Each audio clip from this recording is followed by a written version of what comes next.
Hey everyone, this is Elenbaas from Nightlight Astrology. Happy Friday, everybody. Today we are going to take a look at Venus in the sign of Capricorn and some of the archetypal meanings of Venus in this sign. We're going to do this through a rewind episode. I don't know if those of you who are newer to my channel, some of you may already know this. A couple of years ago, I did a series called Planets in Profile where I took Venus and Mercury and Mars through all 12 signs and kind of unpacked the archetypal meaning of each of those planets through each of the signs. Because Venus is appearing right now as an evening star, carrying forth some of the energy of the eclipse that we recently had. We talked about that earlier this week. I thought it would make for a good rewind episode. I like these episodes and I think they're good for people to know about. So I occasionally like to redo them so that you can say, go back and look in the archives, and anytime you want to look at least so far, Venus, Mercury, and Mars through the signs, you can do that. Once I'm finished with the Tao Te Ching for Astrologers series, which will probably be in the new year sometime, I will probably be returning to this series, but I will be going, at least starting with the moon, going through all 12 signs. So at any rate, that's what we're going to do for today. Before we do that, let's just refresh a little bit. Venus is going to be in the sign of Capricorn from December 9th. It recently entered Capricorn all the way until January 2nd. And so during that time, again, Venus appearing as the evening star, when Venus's recent conjunction with the sun happened during the solar eclipse that we had on October 25th, it makes this appearance pretty special. And I think part of understanding what Venus is bringing forth, which we did earlier this week through horoscopes, can be deepened by understanding a bit more about Venus and Capricorn. So that's sort of the goal for today. Before I transition into that rewind episode, as always, don't forget to like and subscribe. Share your comments today. If you have Venus and Capricorn, what resonates or what really hits for you in this video? I'd love to hear that. It's kind of funny to look back at like old Adam several years ago. I think this was made in 2018, so it's definitely a little dated, but it's still a good video in my opinion. So I'd love to hear your comments, what you think about it. Transcripts of any of the talks can be found on my website, nightlightastrology.com. And don't forget that right now I'm in the midst of promoting my Kickstarter campaign. We have 16 days to go as of the time I'm recording this, so just a little bit left, and we are just under 1,000 that we still need now. We cracked 600 yesterday. We're about 625, 630 donators or backers, I should say, at this point. We are trying to reach 1,608 backers by New Year's Eve. So we have 16 days left to go. If you enjoy this channel, the best way you can do that is find the link in the description of this video or the comments section below. I leave a link, and if you click on it, you'll be taken over to the Kickstarter. When you get there, $5, $10, anything helps, because part of our goal is just to reach a certain number of subscribers pitching in anything. If we hit our goal, we are pretty confident we'll be able to develop a very affordable donation-based reading service in the year ahead. And so you're helping us reach that goal. You're supporting me and my channel. You're supporting my staff that support this channel. So it does a lot of good things. There's a lot of TLC that goes into creating this content every day. The easiest way to just show your appreciation that you get something out of this, if you listen to it regularly and it provides something beneficial for you in your daily life, whether that's as a student of astrology or a spiritual seeker, whatever brings you to listening to astrology content, you can pitch in and help out the channel if it really means something to you. When you do that, don't forget you can choose a reward. There's lots of different rewards that we have when you go over to the Kickstarter page, ranging from, the Astrology of 2023, individual readings, and don't forget 50% off all of my online classes, which is the best deal I offer all year. If you bundle 4 classes together, the savings goes up to about 75% off. I have 6 different classes I offer. You can redeem those whenever you want. You don't have to use them all at once. They're just like coupons for you to take the class whenever you want. And so you're just stocking up. Remember, every year I'm now offering a new masterclass series as well. So there will be more and more options for you to choose from next year and the year after and things like that. So it's good. It's nice to have a 4-pass class. You can use it whenever you want. Takes the savings up to about 75% off per class. And that really helps us meet our goal as well. So anyway, I thank you so much for all of you who have already pitched in and donated. It really means a lot. And I hope you guys will enjoy this rewind episode today, a little deep dive into the meaning of Venus in the sign of Capricorn. All right, that's what I've got. Enjoy. So this is Venus in Capricorn. Let's go ahead and take a look. So the point of this series is to give a quick profile or understanding of Venus and Mars. Right now, I'm just focusing on Venus and Mars anyway, through the signs. So this episode, we're looking at Venus and Capricorn. Now, in every video, the point of the video is to give you some of the simplest and most helpful ways of understanding a planet when it is in any of the 12 signs in particular. And this should give you some basic ways of interpreting the placement in both a psychological, archetypal sense, and also more specifically within the context of a chart. Now, with Venus in Capricorn, we're talking about a place where Venus is not essentially dignified or debilitated. It means she's not in her own home, she's not in her own exaltation, she's not in exile or detriment, she's not in fall or depression. So if you don't know the language of ancient dignities, it's really interesting and worth looking into. At some point, I hope to do a series on the dignities as well. But for now, all you really need to know is that when a planet is not in its own essential dignity, it relies very heavily upon the host. So which planet is the host of Capricorn? Saturn.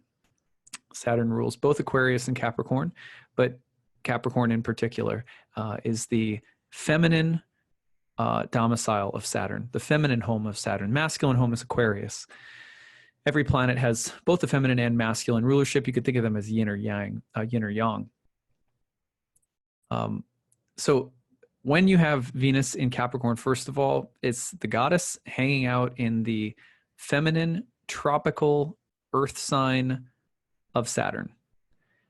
So she's in a feminine place, an earthy place, a tropical place, and the home of Saturn. Let's take a look at what each of those means. Well, first of all, as a feminine earth sign, this is a place where Venus, the goddess, is going to do very well. Those that kind of feminine yin component of Capricorn is comfortable for Venus. Venus likes the earthy qualities of all of the earth signs. Does well in all of them. Virgo has a little bit of a tough time, but even with Venus in Virgo, you'll so frequently see people who are just masterful craftsmen, craftswomen, and often are just really good with the raw earthy materials of a craft or trade, like hairstylists, or I think in the Venus and Virgo video I mentioned a hairstylist friend of mine who's very famous, and he's Venus and Virgo. I've mentioned a interior designer that we hired to help build our yoga studio who is Venus and Virgo. Actually, she volunteered. And Martha Stewart, Venus and Virgo. So very crafty. And even though Venus and Virgo has some troubles in Virgo that are particular, all earth signs Venus usually gets along with on some certain level. Venus during the day is the triplicity ruler of all of the earth signs. So there's a natural elemental fit on some level, you could say, between Venus and the earth signs.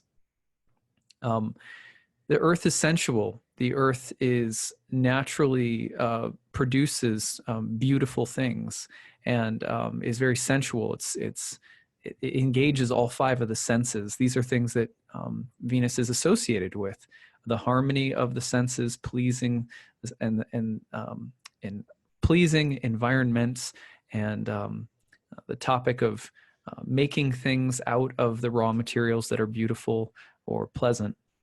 All Venus-related things. Capricorn is feminine earth sign. Also, Capricorn is a tropical sign, which means tropical comes from the word tropos, which means to turn. So Capricorn is a sign that represents a turning point in the year, which is, fine. The planets, as far as I can tell, don't have any, major problems with the different modalities. There's some exceptions maybe, but what it's referring to is that Capricorn is a sign that often indicates a dramatic or distinct turning point, a pivotal moment in the season, the seasonal flow of the year, where a new season is starting. So it has an initiating quality that we often talk about. So you could say Capricorn has a kind of ambitious initiating quality to the sign. It's also feminine and earthy. and it's also the domicile of Saturn. So Venus is going to express herself through all of those qualities. What you get from the combination of qualities, the best way to really start combining them and get a deeper understanding is to start with Saturn. Saturn is a planet that is, of course, related to winter, old age, death, decay. Saturn is related to the melancholic temperament, contemplatives, hermits, isolation, solitude. Saturn is related to wisdom and discipline and maturity and sobriety and respect and mastery, but Saturn is also related to restrictiveness and oppression and being cut off, isolated. It's related to walls and boundaries and the things that are on either side of the wall, and the relation is sort of implied by Capricorn or Saturn. I should say Saturn. So when Venus is in Saturn's sign, Saturn's feminine earth sign, sometimes you will see a love for things that are sturdy, a love for things that are sturdy, stable, earthy, and sensual. You'll see in the picture that I showed here is a wood carving of a woman in a tree. So it has a kind of feeling of something that's beautiful, but that's also very earthy, that requires craft and skill to build something like that, to make something like that out of the inside of a tree. It requires craft, it requires mastery, it requires skill, it requires patience, it requires a long time of focused work to make something like that. These are all Saturnine qualities, and Venus expressing herself through the lens of Saturn. There's boundaries, something's been carved, something's been shaped into a definite hard form, but it's beautiful, it's sensual, and it's made out of that which is organic and natural. So you'll find that these qualities often blend very nicely with Venus and Capricorn, that Venus and Capricorn can appreciate that which is dark and earthy, exotic and sensual, because Saturn is related to death, but also the kind of hard, cold reality of nature, the tooth and nail of nature, and the kind of frozen landscape of nature. Death is such a part of nature. We'd like to see nature in terms of, like dolphins swimming in a pod and rainbows and, and baby whales and things like that, which is fine. That's a part of nature too. But Saturn in Capricorn's nature is the wintry side of nature. It's not like Taurus. It's not like Cancer, feminine spring and summer signs. It has Capricorn. It has more of this feeling of the loneliness of the Arctic or the tundra. It has the feeling of the bold and jagged rocks on a cliff or a mountainside. It has the feeling of a tree gnarled and growing out the side of a cliff. Capricorn is more rugged, but also natural and also beautiful. And so sometimes what you'll find is a combination of this kind of love of that which is pagan, that which is outside the city walls, the outside of the well-kept, nicely ordered, pristine, airy spaces, like a Libran, the inside of a courthouse, very Libran, right? The inside of a monastery or cathedral has a clean kind of vibe to it. I guess some monasteries maybe are a little bit more Capricornian actually, but more Saturnine. But you get the idea. So Venus in Capricorn has this way of being in touch with things that are beautiful, but outside the city walls, out in the pagan countryside, so to speak. And she revels there. She loves it there. And so this is how she expresses herself, through the earthy, dark, wintry sign of Saturn. So she'll enjoy Saturnine things, earthy, and also tropical things, meaning she likes to initiate. Venus in Capricorn is a taskmaster, someone who appreciates a good labor, or may like to initiate things that are very ambitious and forward-looking. Remember that in Capricorn, the sun starts to gradually the days start to lengthen again, and the sun starts to move up in the sky toward the north from being so far into the south. So that rising up gradually from the darkness, Capricorn is very content with that. The growth of the seed below, deep below in the cold of winter. So you have to always acknowledge with Venus in Capricorn a dark side. It's very, very important. And finding the sensuality of darkness, the patience, the passion. Remember, passion as a word means to endure, to suffer along with. And so to endure, to suffer, to bleed, to sacrifice as one moves toward a vision of beauty out of the raw organic material of life. This is something of Venus in Capricorn. And again, where are you getting that most basic consideration from? Reading Venus in terms of Saturn, reading Venus as expressing herself through the world, the earth feminine world of Saturn. So in your chart, if you're ever trying to read Venus in Capricorn, you not only want to think about all of these things, but the placement of Saturn always matters a great deal. For example, if you have Venus in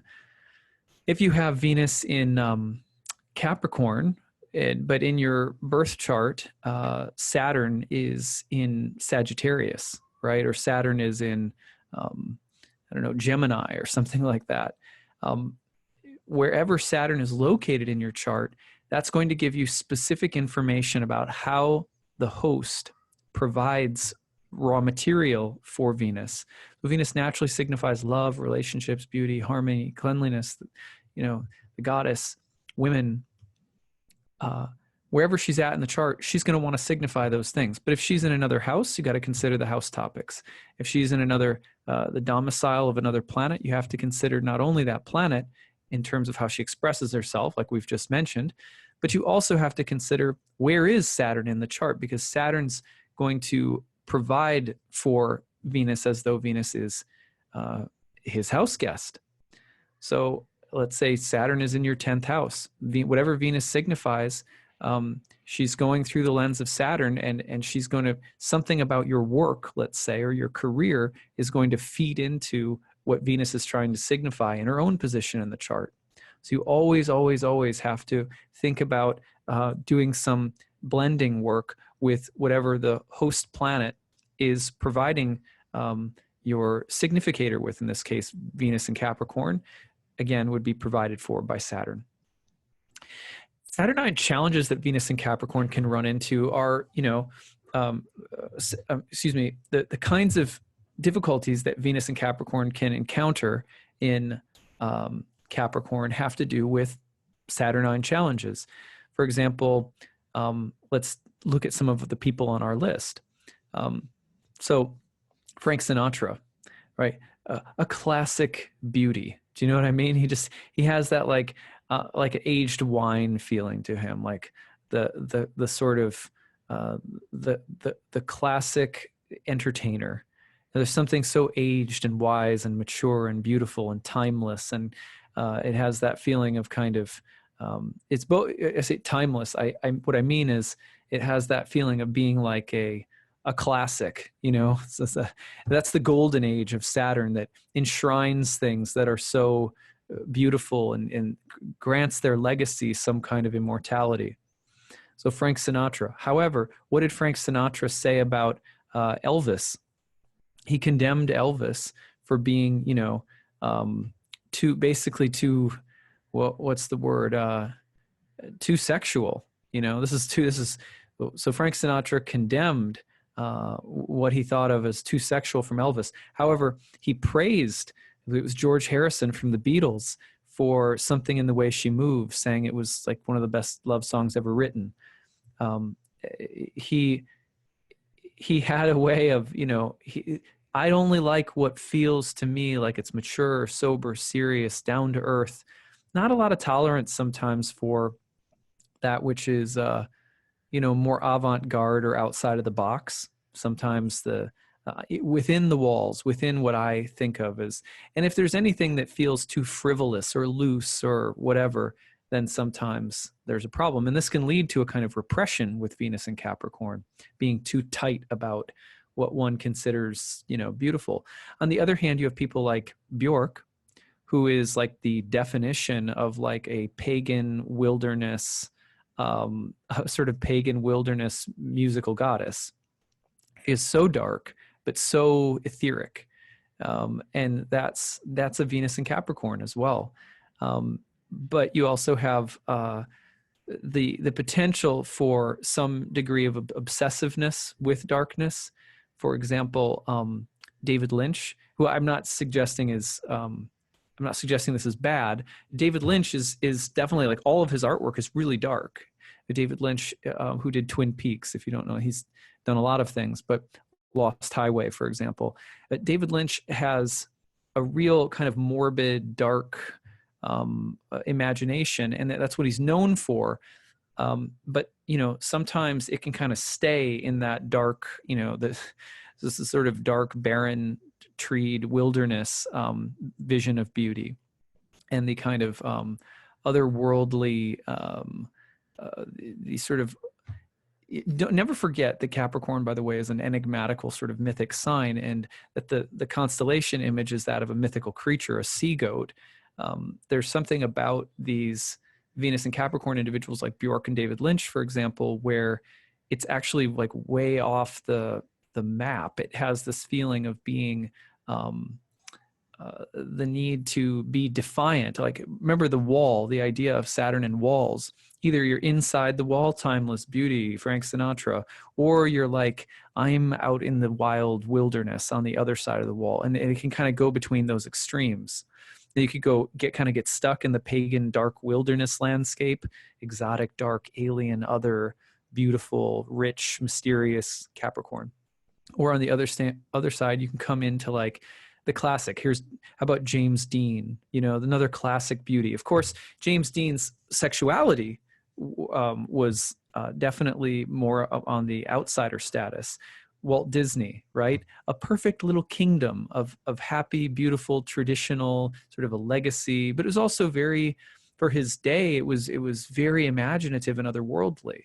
So Capricorn has this weird duality where it can be like what's inside the wall or what's outside the wall. And sometimes the two, they meet in weird ways. RuPaul is another great example of Venus and Capricorn, where there's this sense of going, again, with sexuality, going out into this sort of pagan landscape. Pagan just means countryside, by the way. So all I mean by that is going outside the sort of enclosure of, the city or the status quo, you might say.